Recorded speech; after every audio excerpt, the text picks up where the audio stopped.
talk and I have lots of material, so I may as well start. All right.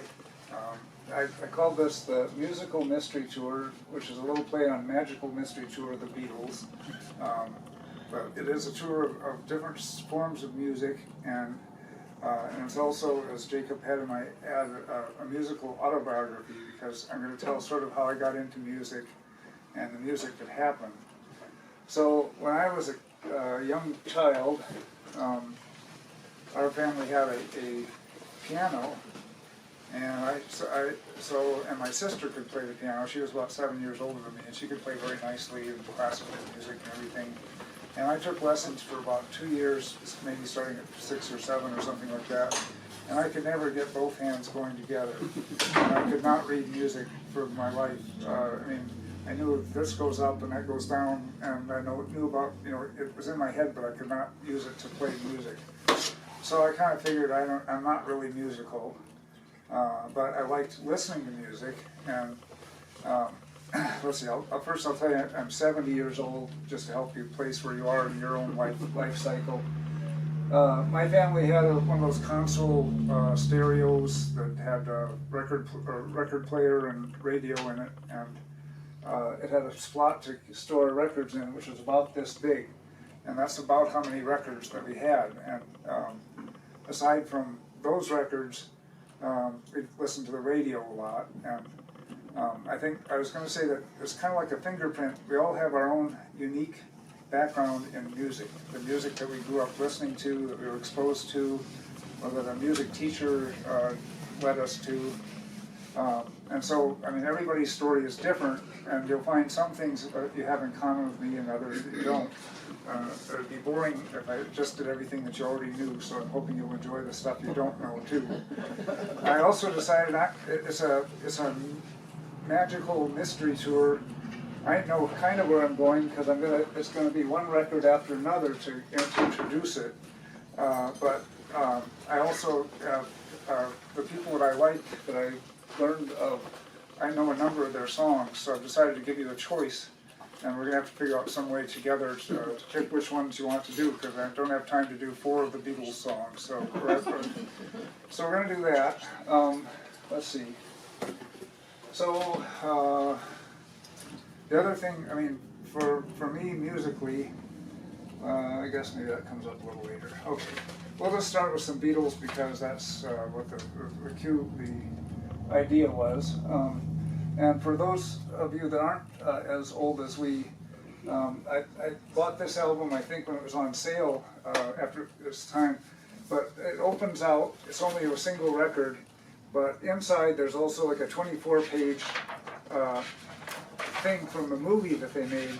And this movie I have never seen, and I think it's very hard to find, and all the pictures don't make it look very inviting, to be honest, except for the Beatles are in it. Anyway, so in the golden age of LP albums, different groups were trying to outdo themselves, like that one over there. You'd be surprised the first time you opened that and it popped out. It was like those greeting cards today that you get that pop out. That was the group Jethro Tull, and I wouldn't even recognize them from the picture, but it was an English rock group at the same time as the Beatles, or sort of later on in the Beatles era. Let's see. Okay, so I have 3 Beatles tunes, and you're going to have to help me pick which one you want, kind of by, I don't know, acclaim or whatever. A couple of them are the early Beatles. No Reply is one, and the other one, I've Just Seen a Face, and You've Got to Hide Your Love Away. And then from the Beatles, probably their album that really was their breakthrough one, Sgt. Pepper. I have the George Harrison song, Within You, Without You, which is kind of a spacey, hippie song. So if I do that one, I'm going to do it on the banjo, because it's sort of the American sitar. So does anybody say, oh, I'd like to hear that one? This is your chance to give input. They're all good, huh? All right, well, then I'll just stick with the first one for now. I won't have to get out the banjo yet. I'm not sure when I do get out the banjo, because it's a mystery tour.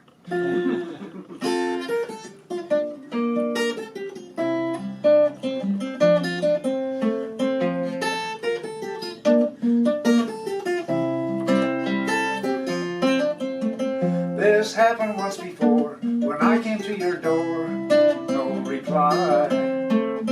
They said it wasn't you, but I saw you peek through your window. I saw the light,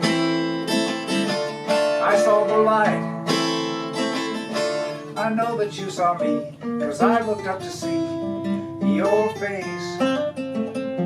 I tried to telephone, they said you weren't at home. That's a lie, 'cause I know where you've been, 'cause I saw you walk in your door. I nearly died, I nearly died, 'cause you walked hand in hand with another man in my place. If I were you, I'd realize that I love you more than any other guy. And I'll forgive the lies that I heard before, when you gave me no reply. They said you weren't at home. That's a lie, 'cause I know where you've been, 'cause I saw you walk in your door. I nearly died, I nearly died, 'cause you walked hand in hand with another man in my place. No reply, no reply, 'cause you walked hand in hand with another man in my place.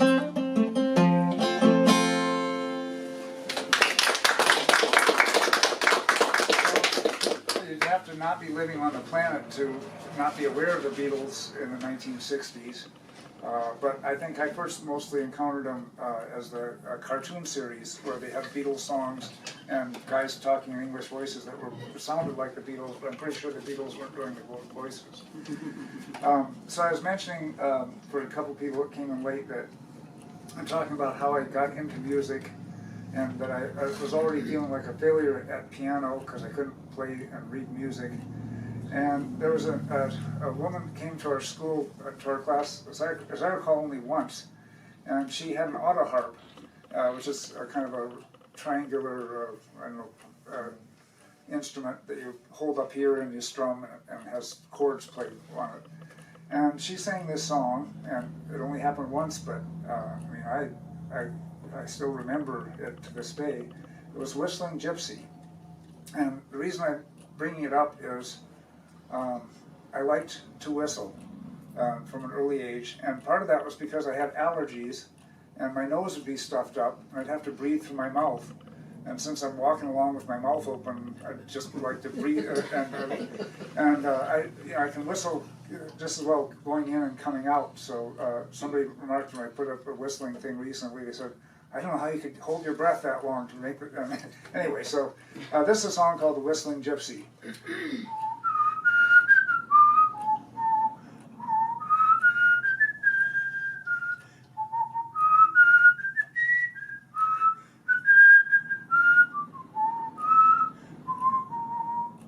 The whistling gypsy came o'er the hills, down through the valley so shady. He whistled and sang till the green woods rang, and he won the heart of a lady. Audie-doo, dum-day, audie-doo, day. He whistled and sang till the green woods rang, and he won the heart of a lady. There's more verses. And I learned later it's related to a song called Blackjack Davy. That's an old English folk song. Okay, so I'm getting exposed a little bit through the school. Later on, there was a teacher that played the beginning of the Oklahoma song with the Surrey on the Fringe on the top, and that impressed me too. And my family did have a few musicals in their collection, like My Fair Lady and things like that. So I was exposed to a variety of kinds of music. But of course, being a young person, I was into rock and roll as I came along. And we had, we're up to our next one. I don't know how it got damaged, but this is the Dave Clark Five's Greatest Hits. and it was also, as far as I know, their only record, or they might have made two, but they actually did have hit records. They were part of the British invasion. Um, and we had this song, and I think they're actually more danceable than the Beatles at that time, although that's probably might cause some people distress. But so here's a song to demonstrate it, but you don't have to dance.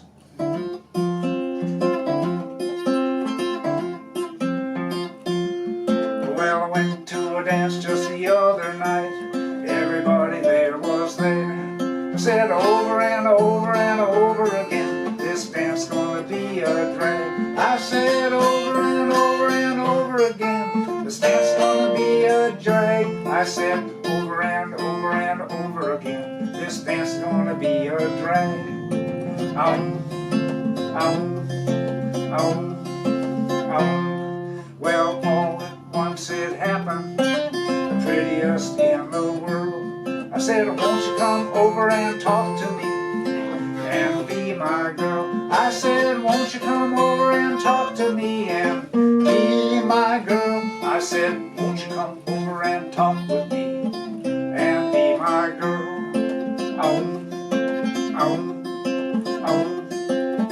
Now they play harmonica, but I'm going to whistle.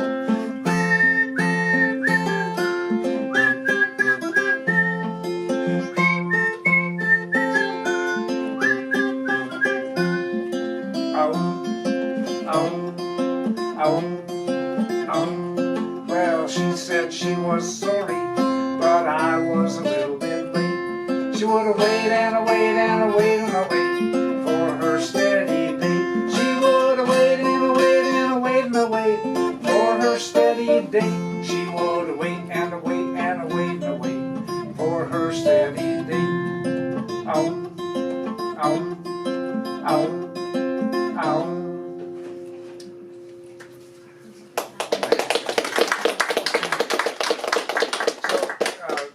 Called the British Invasion, but both the Beatles and the Dave Clark Five and the Rolling Stones all were actually recycling songs from the United States. That song was written in Texas in the 1950s, and they just exported it back to America. So music gets around, and you can't always tell where it comes from or where it's going to.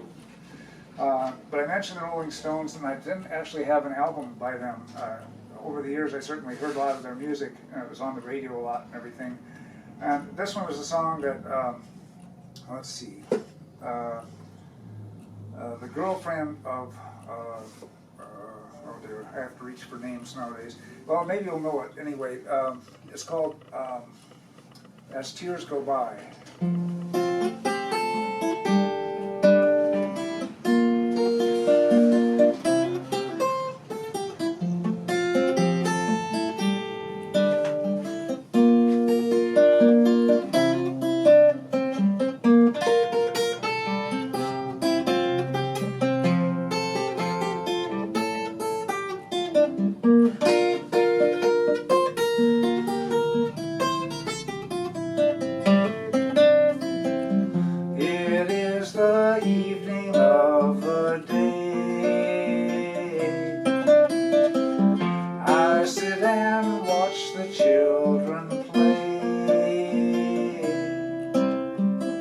Smiling faces I can see, worn by some, but not for me.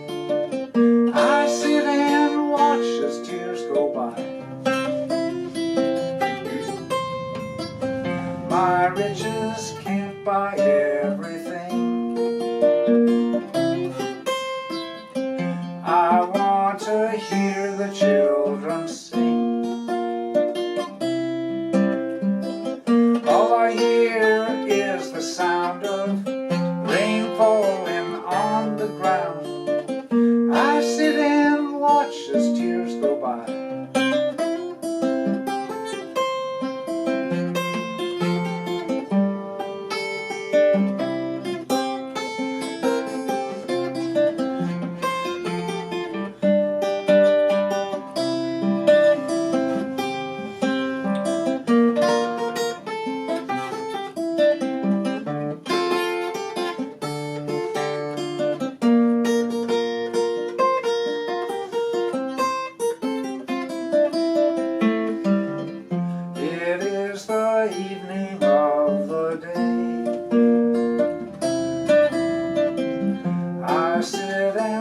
watch the children play,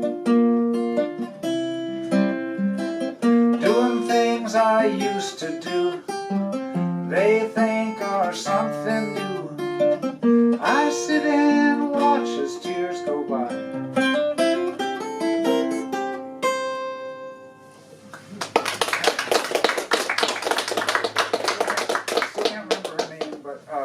Was it Mary Ann Faithful? Thank you, yes, Mary Ann Faithful. And then she made a big hit out of it, so then the Rolling Stones recorded their own version of it after that.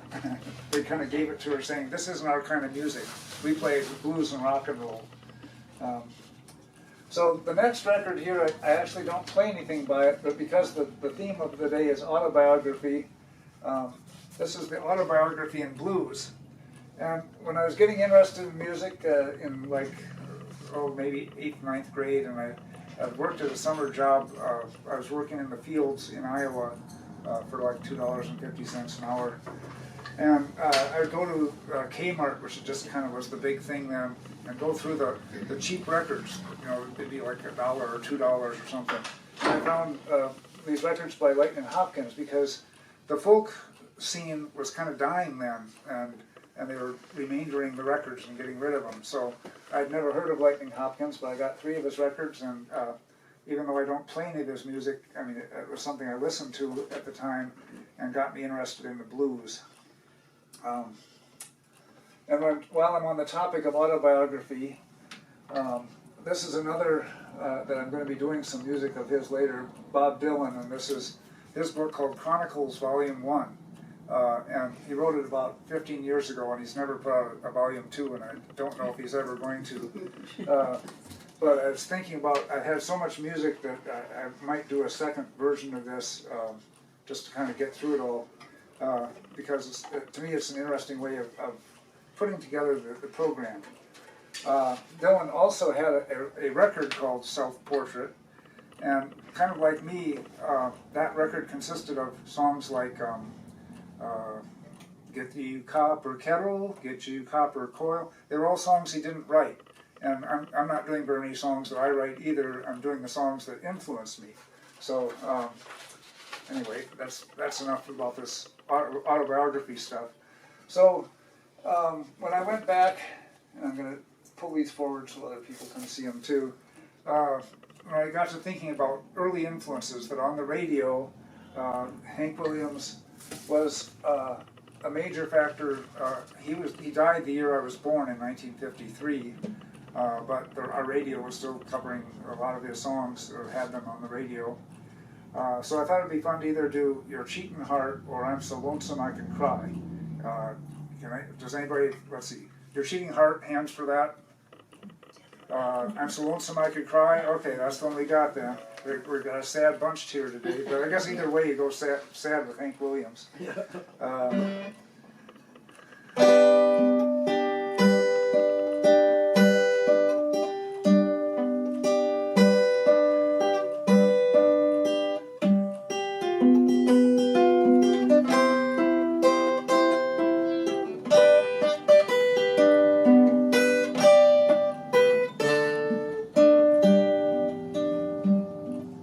Hear that lonesome whippoorwill, he sounds too blue to fly. The midnight train is moaning low, I'm so lonesome I could cry.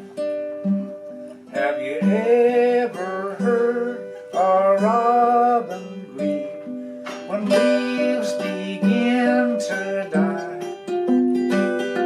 That means he's lost the will to live. I'm so lonesome I could cry. Did you ever see a night so long when time goes drifting by? The moon just went behind some clouds to hide its face and cry. The silence of a fallen star lights up the purple sky. And as I wonder where you are, I'm so lonesome I could cry.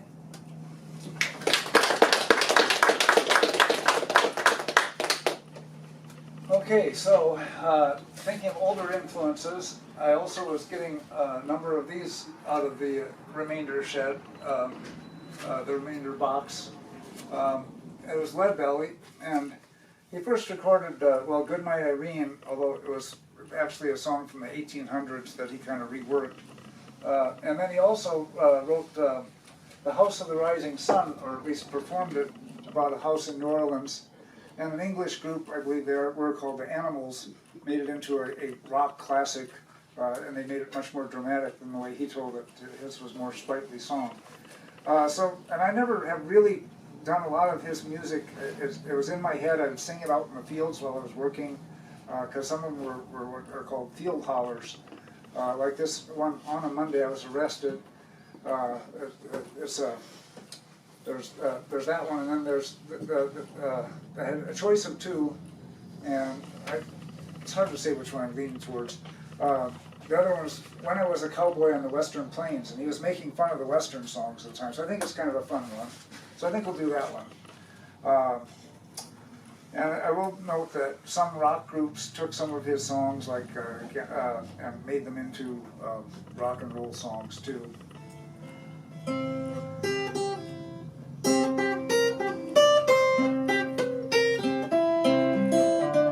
I'll do better a cappella. When I was a cowboy out on the western plains, when I was a cowboy out on the western plains, I made $500,000 just pulling on the bridle reins. Come a cow cow yicky, come a cow cow yicky yicky yay, yicky yay. Come a cow cow yicky, come a cow cow yicky yicky yay. Oh, the hardest battle was ever on the western plains. Oh, the hardest battle was ever on the western plains, when me and a bunch of cowboys run into Jesse James. Come a cow cow yicky, come a cow cow yicky yicky yay, yicky yay. Come a cow cow yicky, come a cow cow yicky yicky yay. When me and a bunch of cowboys run into Jesse James. When me and a bunch of cowboys run into Jesse James. Oh, the bullets was a-falling just like a shower of rain. Come a cow cow yicky, come a cow cow yicky yicky yay, yicky yay. Come a cow cow yicky, come a cow cow yicky yicky yay. So Leadbelly, on this album, Josh White and Sonny Terry accompanied him, and Josh White was another guitarist from the 1940s. Sonny Terry was a harmonica player, and they also played with Woody Guthrie and Cisco Houston in this album here. And I got this album years later. It's a Stinson record, and what's different about it is it's red instead of black. Anyway, I don't know.